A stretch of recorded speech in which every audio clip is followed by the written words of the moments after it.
నమస్తే welcome to Sakshi cinema this is తుర్కా mega power star Ram Charan ఇటీవల ప్రమాదవశాత్తు గాయపడ్డారని వార్తలు వచ్చిన విషయం తెలిసిందే.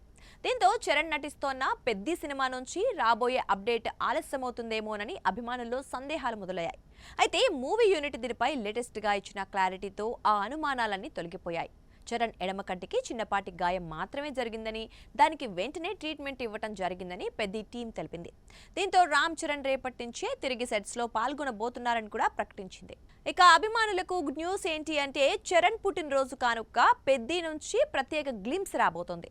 మార్చి 27 ఉదయం 11:07 దర్శకుడు బుచ్చిబాబు ఇప్పటికే రెడీ చేసిన టీజర్ విడుదల కానుంది. కాగా ఇప్పటికే ఫస్ట్ షాట్ పేరుతో రిలీజ్ అయిన వీడియోలో చరణ్ చేసిన బ్యాట్ విన్యాసం సోషల్ మీడియాలో సూపర్ హిట్ అయింది. ఇప్పుడు అదే తరహాలో ఈ బర్త్డే టీజర్ కూడా భారీ విజయాన్ని సాధిస్తుందనే అంచనాలున్నాయి. అటు ఈ మూవీ నుంచి రిలీజ్ అయిన సాంగ్స్ కూడా చార్ట్ బస్టర్స్ అయ్యాయి. చిక్రీ చిక్రీ సాంగ్ అయితే 100 కోట్ల వ్యూస్ తెచ్చుకొని రికార్డు క్రియేట్ చేసింది. సో రామ్ చరణ్ గాయంపై ఇలాంటి ఆందోళన అవసరం లేదు. పెద్ద సినిమాకి సంబంధించిన అప్డేట్స్, సంబరాలు ఇలాంటి ఆటంకం లేకుండా కొనసాగనున్నాయి. ఈ విషయాన్ని తెలియజేస్తూ పెద్ద టీం ఓ పోస్టును కూడా విడుదల చేసింది. సాక్షి టీవీ ప్రసారాలను నిలిపివేయడం చట్టరీత్యా నేరం. సాక్షి టీవీ ప్రసారాల కోసం మీ స్థానిక కేబుల్ ఆపరేటర్ని వెంటనే సంప్రదించండి. డిటిహెచ్లో, ఇంటర్నెట్లో కూడా సాక్షి టీవీ ప్రసారాలను వీక్షించవచ్చు.